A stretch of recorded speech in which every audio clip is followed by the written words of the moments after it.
দাঁড়িয়ে প্রস্রাব করলে গুনাহ হবে না হবে না? বিরাট উল্টো কথা।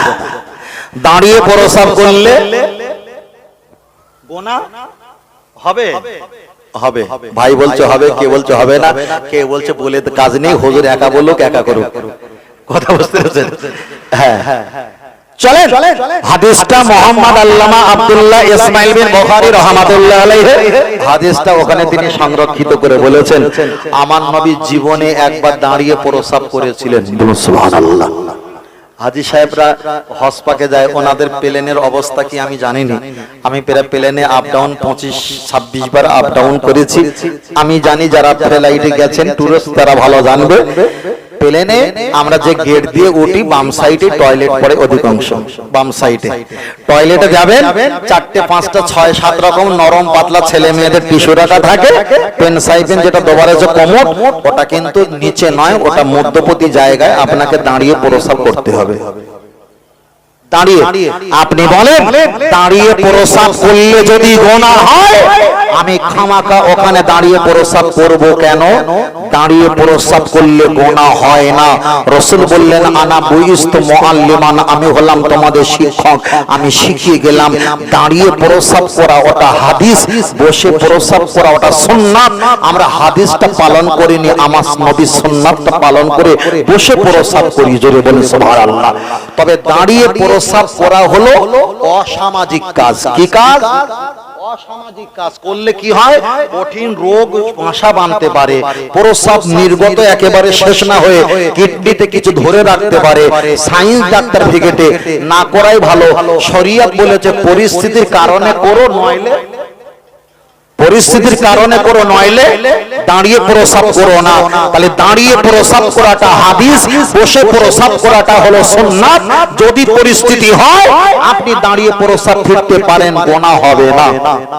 যদি বলেন লজিক, আপনি কলকাতা ধর্মতলা চলে যাবেন, মনুমেন্টের ওখানে 5 টাকা 3 টাকা 2 টাকা আপনি দিয়ে বাম সাইডে টয়লেট প্রস্রাবখানা যাবেন। বিহারীরা পানির বোতলে পানি রেখে দিয়েছে, সরু জায়গা, আপনার বক্সা বক্সি নিয়ে আছেন, যদি আপনি নিয়ে ভিতরে যান ও ঠেলা দেবে, যে ভিতরে ঢোকা যাবে না, ছোট জায়গা। বর্ধমানে ধান বিখ্যাত, নদিয়ায় বিখ্যাত, দার্জিলিং এ চা বিখ্যাত, আর কলকাতায় পকেটমার বিখ্যাত। আপনি যদি ওই সুন্নাতটা পালন করার জন্য যদি বক্সা বক্সি যদি রেখে দিয়ে যদি ওখানে যদি বসে প্রস্রাব করেন, তাহলে সব ইন্নালিল্লাহ হয়ে যাবে না, বাংলাদেশে পাঠিয়ে দেবে। ঠিক না ঠিক? শরীয়ত 1000 বছর আগে শিখিয়ে গেছে দাঁড়িয়ে প্রস্রাব করলে গুনাহ হবে না। পরিস্থিতির কারণে দাঁড়িয়ে প্রস্রাব করা হাদিসে জায়েজ। জোরে বলে। এবার যদি বলেন হুজুর কেন? ওই বলেছিলেন না আগের হুজুররা বলে গেছে দাঁড়িয়ে প্রস্রাব করা হারাম। আমি যদি হাদিস থেকে রেফারেন্স দিয়ে না বলি, আমার ছেলেরা, আমার শ্রোতারা, আমার বাবাজিরা বিশ্বাস করতে কষ্ট হয়ে যাবে। ফের বলেছি দাঁড়িয়ে প্রস্রাব করা জায়েজ, তবে ওটা অনৈতিকতা কাজ, ওটা খুব ভালো না। পরিস্থিতির কারণে করবে, নইলে কথাটা ক্লিয়ার। তবে কালকে যেন বলো না যে সবাই দাঁড়িয়ে প্রস্রাব করতে বলেছে, তাহলে আমার তো আর অবস্থা খারাপ হয়ে যাবে।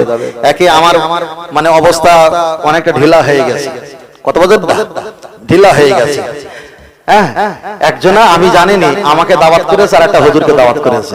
এখন সে হুজুর ওয়াজ করছে, এরা হাজী সাহেবের চাচাদের মতন আমাকে নিয়ে বলছে হুজুর আপনার ওই বাড়িতে বসার জায়গা, সেখানে যাও। আর সেখানে মাইক দিয়েছে গাঁগা করে। এখন আমার আগে যে ওয়াজ করছে সে জানে না যে আমি এসেছি। এখন হাদিস মশলা বলতে বলতে বলতে বলতে বলেই ফেলেছে। আমি যখন আসছি ও তখন আর মাথায় কাজ করছে না যে এই জিনিস কোথায় ছিল, এই জিনিস কোথায় ছিল। আমি ওকে বললাম আপনি না 10টা মিনিট বসেন, আমি একটু ফয়সালা করে দেই। বলছে না না আমি চলে যাচ্ছি, আমি চলে যাচ্ছি। সেই চলে গেল। আজই পর্যন্ত 3 বছর হয়েছে তার সঙ্গে স্টেজ আর এক স্টেজ পড়ে না। খুব মিথ্যে কথা বলে, খুব মিথ্যে কথা। আমি তাদের জন্য, আমাদের সকলের জন্য হেদায়েত চাই। আল্লাহ আমাদেরকে হেদায়েত দান করেন, বলুন আল্লাহুম্মা আমিন। আর এটা সকলে বলুন আল্লাহুম্মা আমিন। অনেক ভুলভাল কথা, অনেক ভুলভাল কথা। আল্লাহ